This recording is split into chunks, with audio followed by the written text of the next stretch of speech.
Would you like to know the top 2 secret brain maps that determine your quality of life, my quality of life, and the quality of life of what it means to be a human and even having a brain? If you'd like to know, stick around, watch this video to find out. Hi, my name is Jesse. Welcome to the Open Source Owner, my channel, where we talk about what would it be like if we had a manual for being a human. Well, this would definitely be part of the manual because it's another aspect to the brain that really determines quality of life. And also in terms of like mental health stuff, it helps us understand how and why coping skills work.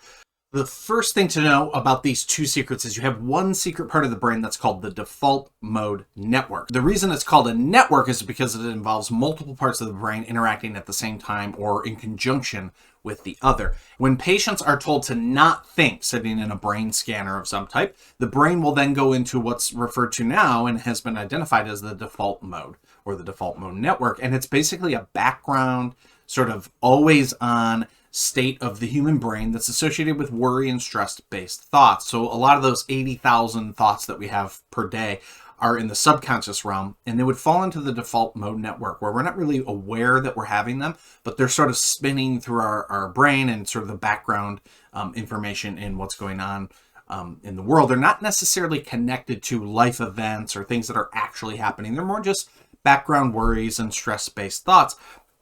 And as you see here, it's what the brain does when the brain is at rest. So again, if you're put into a MRI or an fMRI and the instruction is to just sit there and not really think about anything. Don't have active thoughts. Don't focus on, sounds or images that we're suggesting. Instead, just go into a state of waiting.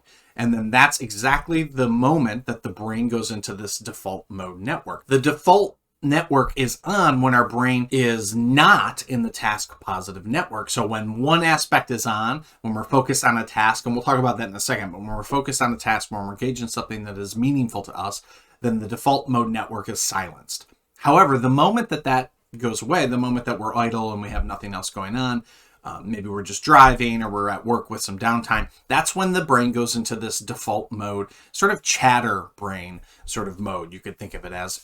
You've probably heard of the idea of monkey mind, where the brain is sort of all over the place, sort of distracted, generally ruminative, generally focused on stress or worry. Well, that is the technical name, is the default mode network of what we call monkey mind. Keep in mind that the default mode can be changed over time. So our default background state when we're idle and not doing anything else could eventually, over time, with the pruning method and the transformational method of how to do brain change, which we've talked about in other videos. So the default mode network can be changed over time to a background state of peace or calm or gratitude.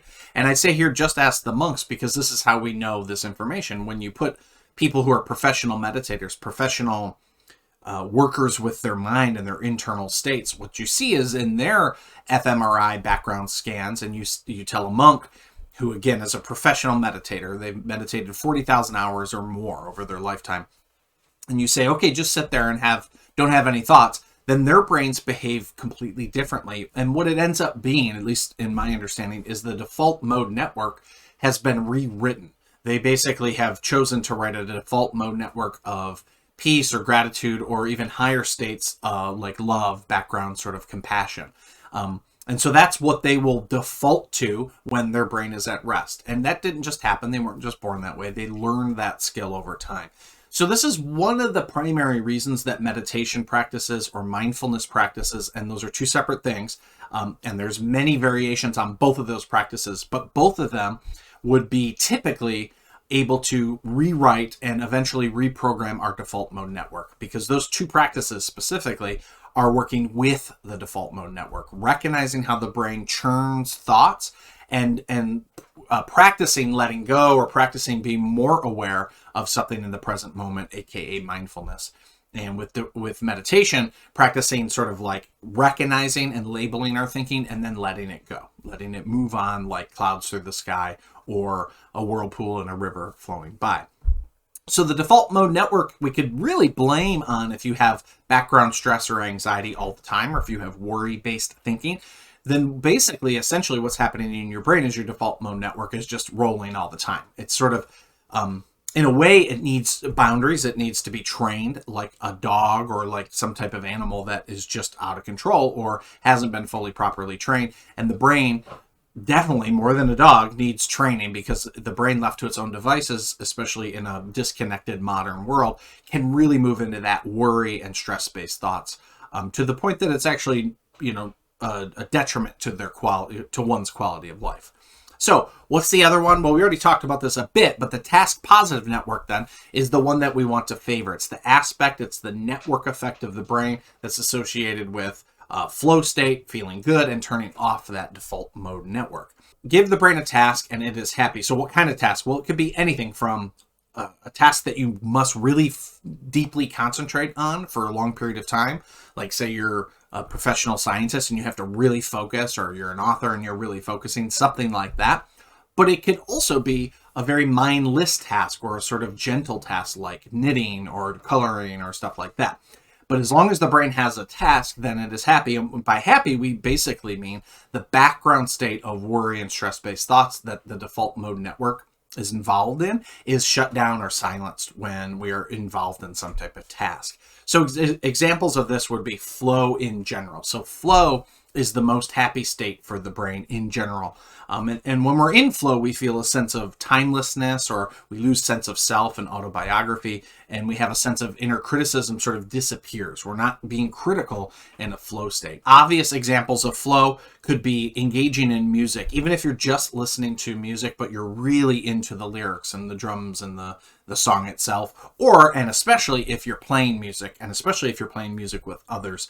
Flow is sort of the natural result of that, because you have to be dynamically listening to others and yourself and sort of trying to make this balance between other human brains. And that is what flow essentially feels like.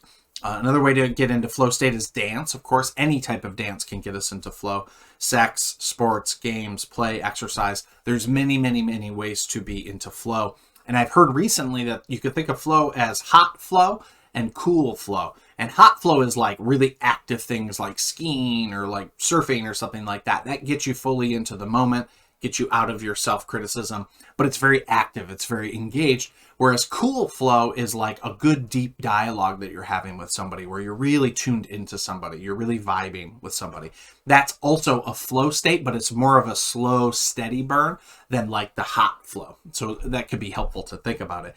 So one of the ways to think about flow, though, is that it's activating this network in the brain that's called task positive, right? Because we're engaging in the task of whatever it is that we're doing, and our brain gets so subsumed into that, so like excited and like unfolded into what it is that we're trying to do, that everything else disappears, including the background state of worry and fear. And that's why the task positive network is when the brain is at its most happy. So as we already have kind of said, any small task shuts down the default mode network, whether it's tapping a drum pattern on your thumbs, or if it's playing in a full orchestra, or it's, running a marathon with a bunch of people, or it's just doing some knitting at home. All those small tasks shut down the default mode network. And if you think about like the history of meditation practices and whatnot, many of them are often physical practices, but we're just using the mind to sort of like remain in a task positive network. Whereas if we don't train it, it would go automatically to the default mode network. Example of that, oftentimes in meditation practices, one of the meditative practices is a walking meditation, or doing the dishes meditation, or cleaning meditation. If you take dishes as an example, if you think of dishes as a task that you can gently focus on, it's not like it demands full attention. But also, if you're just not wanting to do it and you're like, I hate doing dishes, I just want to get through that, that is not being very mindful. That is not really engaging the task positive network. So part of the meditation practice would be learning to do the dishes and just staying fully focused on each dish as you go, and just mindfully getting the front and the back side of the dish, mindfully letting it dry, mindfully drying it, mindfully putting it away, just being aware. And because you do that as a training in many meditations, what you're doing in the brain level is engaging the task positive network. And so this is just one more reason that a meditation practice is beneficial to the brain, because you're basically strengthening the muscle associated with flow and task positivity, even in very basic day-to-day sort of things like laundry or dishes or self-hygiene and stuff like that. And as a result, you're then squashing or retraining the default mode network to be more sort of gently engaged in task-based thinking or activities, rather than just worry and stress-based stuff, which is obviously what we want. So the overarching thing is we want to learn to rewrite our default mode network so that it's at background levels, it's just calm and relaxed. And we want to do that by engaging in our task positive network routinely in a variety of different ways. Cool. So that's it. That was kind of a short one, but I think those two concepts are really important. The default mode network, task positive mode network are both really critical to understanding the human brain. If you'd like to know more about any of this type of stuff, please download this free 60-page ebook that I wrote for you called The Owner's Manual Part 2. Click the link below if you want to get that. Just give me your email address and it'll come to your email, and then you will have that ebook. It's a lot of information. It's probably more than most people need, but hey, it's something that I made and I might as well give it away rather than just letting it sit in my Google Drives. So that was the 2 secret brain maps that determine the quality of our lives.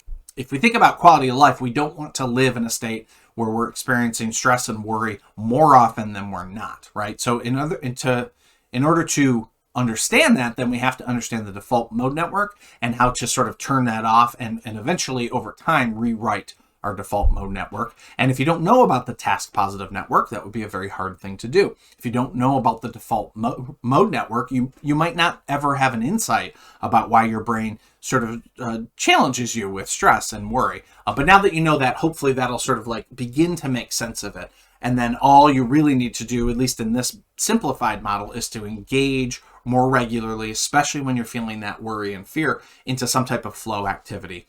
Either a hot flow or a cool flow, if you can think about it like that.